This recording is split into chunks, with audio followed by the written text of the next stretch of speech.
ভাই, আমার ছেলেটা আবদার করিছে গরু মাংস দিয়ে ভাত খাবে। তা আমি যে মহাজনের কাজ করি সে তো ঠিকঠাক মতো টাকা দেয় না। তা আমি কি আরবো, তুই আমারও শোনাচ্ছিস গা, জান তোর।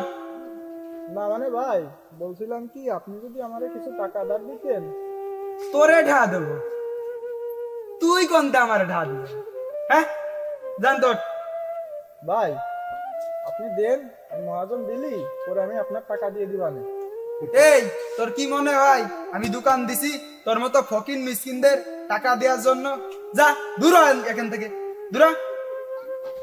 ভাই আপনি আমারে কিছু টাকা দেন ভাই, আমি দিয়ে দিবানে ভাই।